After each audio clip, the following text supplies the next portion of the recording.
Hi everybody. I have my sweet kitty here. She actually got spayed this week, so she has been needier than normal about wanting to be held all the time. So she just woke up from a nap. But I'm on here to talk to you honestly about two things. So I didn't really say much about Get Out yet. We didn't really have a discussion board on it yet. And we've added another reading in for Equiano. So I think once you have both viewed and read for these two texts, you'll see why I put them together.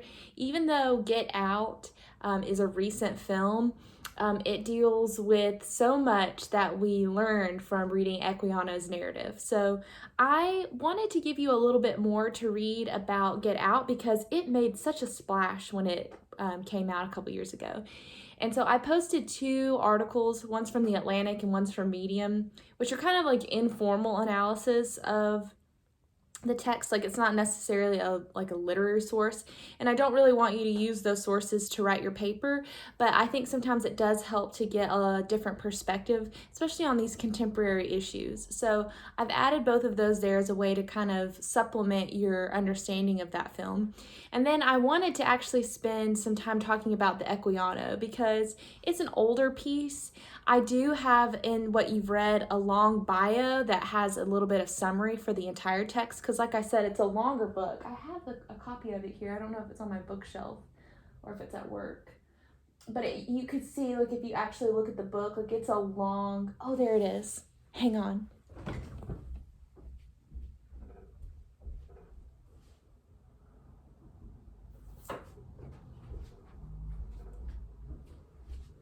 So I do have this. It's a longer book. You can see, like, it's actually there's more to it. Now this anthology, I think it's a broad view. It has some supplemental information in here, but you can see by looking at this that what you read for class is a pretty brief excerpt. And the two pieces that I chose for you to read, some of it is just because the middle passage is so widely anthologized. Like, that section that you read is what I think, like, even in public school sometimes they teach that part, and it's in, like, the American Lit anthologies from the Norton. That's the part that's usually featured. But I also really wanted to give you a sense of the first part of the narrative where Equiano is discussing his home, because I think that's, well, for me, one of my favorite parts of the story because, well, a couple of things. First of all, he was a young child when he was captured. And, it's interesting that he recalls such vivid memories about his past. Now, scholars today are very critical of Equiano in some ways because they say, how could he possibly have remembered so much when he was such a child when this happened? So a lot of people... they really think that he constructed much of his narrative, even though it's posed as a true story, and I accept it as a true story. A lot of people suspect that much of what he recalls is probably put together from other stories that he heard. So, for example, if he met someone else who was from his same area and they told him something about the ground and the earth and things that they planted, which he talks about in that narrative, he included that as truth, as him remembering it, even though he most likely pulled it from somebody else. That's really significant because what this narrative does for us with that in mind is it provides not just a snapshot of the life of one man, but it becomes this collective trauma.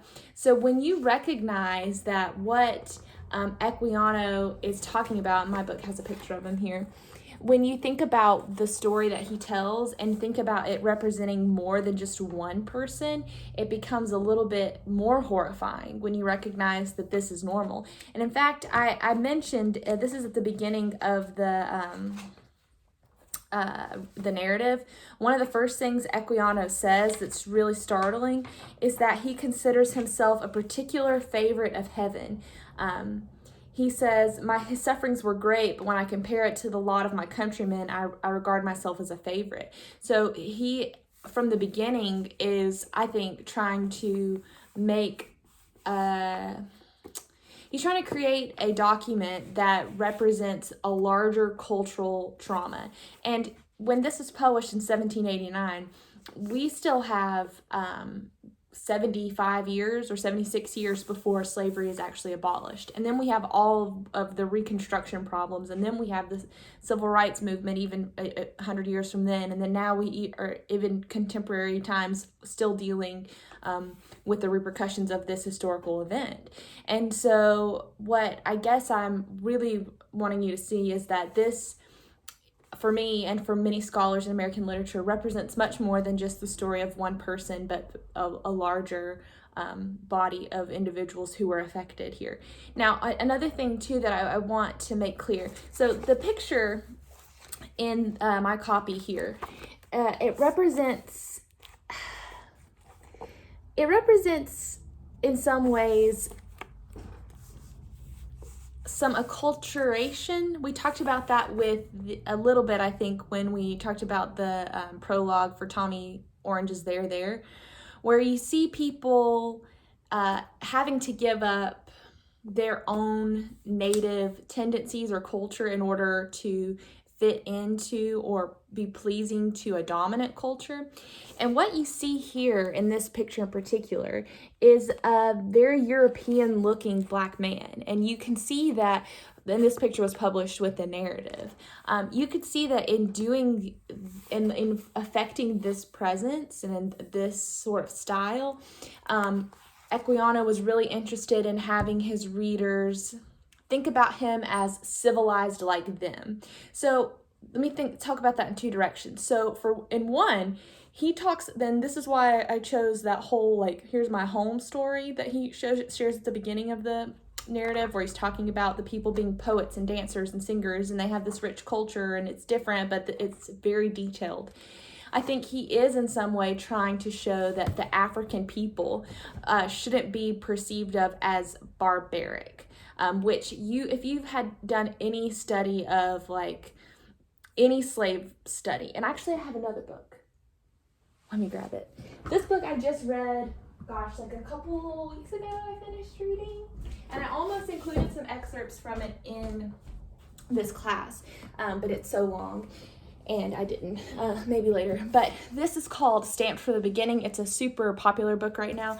But it's a very fascinating history of slavery in America. It actually starts with, this is going to be backwards, so it's not like you can see it, but it starts with the beginning of American history, so where we are right now with our reading, and it moves through Thomas Jefferson, William Lloyd Garrison, and then it moves in the Reconstruction era. It moves to Du Bois in the academic sphere, and then it actually ends with Angela Davis and civil rights. And it talks about contemporary moments too, like what's going on. This was 2018, I think it came out, 17. So it's not talking about anything right now, but close enough in some ways.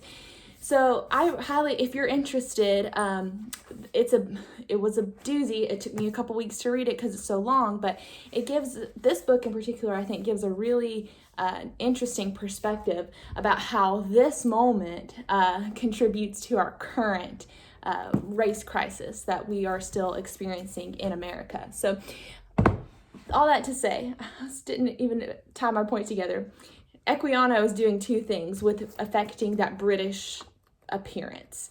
He's showing not just that the African people have a culture, but he's also saying we can assimilate into your culture too.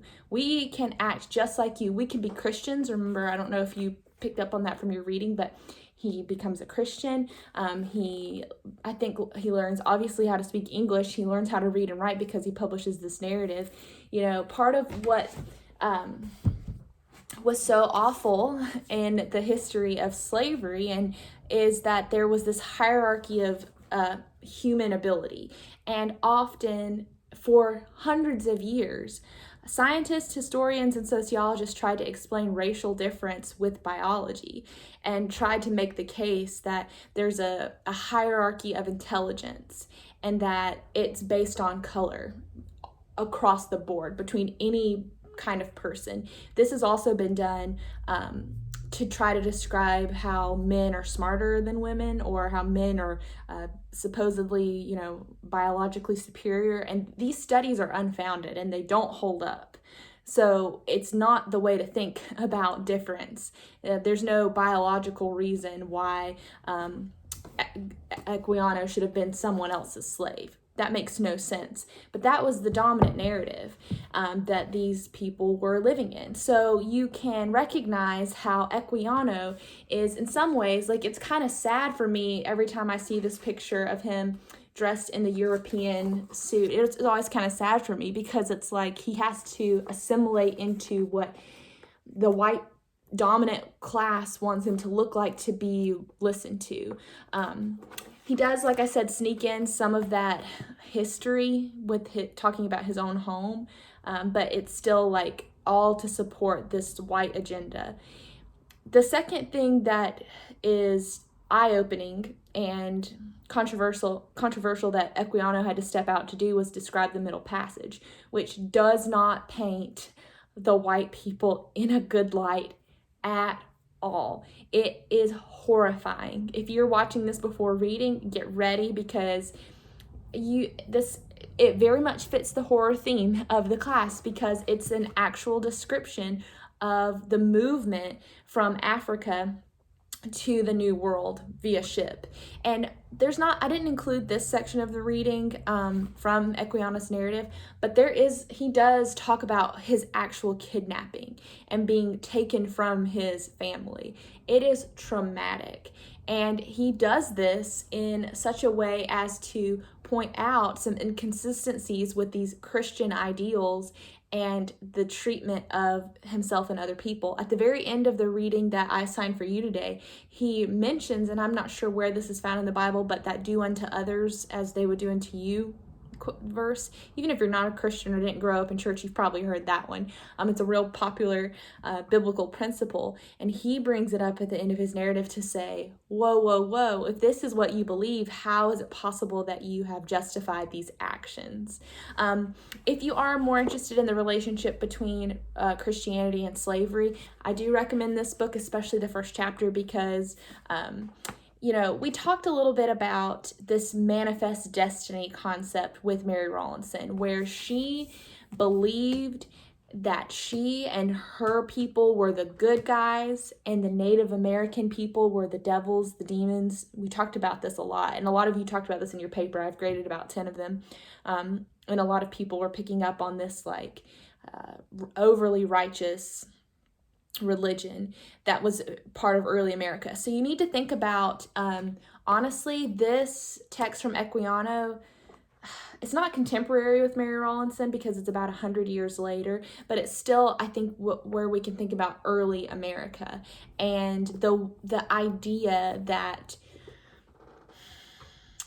and I don't want this to sound mean, but the idea that people who were colonizing, the white Christians, the Puritans, really did believe that they were helping to save Native Americans and slaves. There was an idea that we are right, and we are coming in and we are going to teach these other people how to be right like us, unless they're just too biologically low on the totem pole to learn that, which is often how African American people were portrayed, as being too low on the human hierarchy to even become a Christian.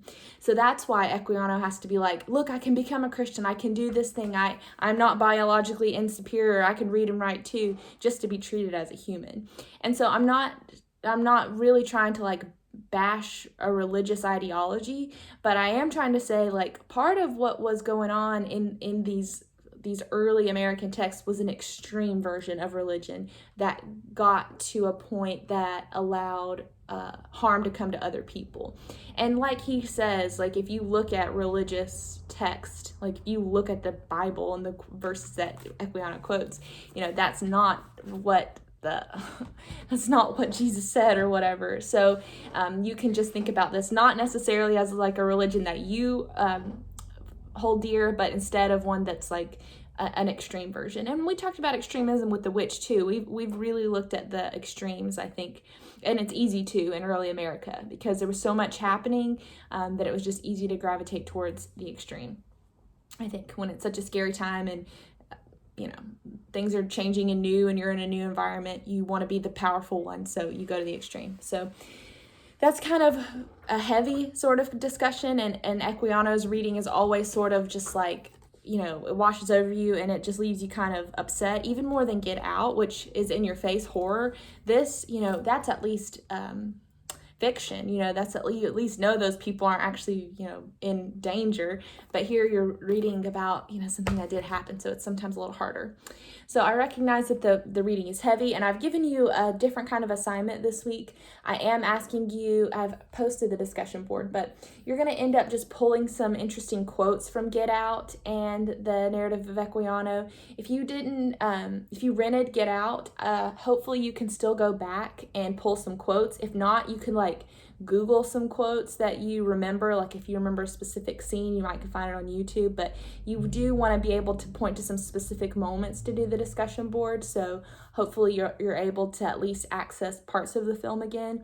And keep in mind too, if you write on Get Out, you're definitely going to need to be able to view it again. So that's just something to keep in mind with this class in particular, that you probably need to view the thing more than once, especially if you end up writing on it. Because our next response essay, which isn't due for a while, you'll have a choice of the Equiano piece, Get Out, or our novel Beloved, which is coming up next. And Beloved is probably the most horrifying thing that I'm teaching in this class, and it's a book. So just have that on your radar for what's coming up. So anyway, that's pretty much all I want to say. Don't forget that those Get Out articles are posted if you want to take a look and see more about what people are saying about the film.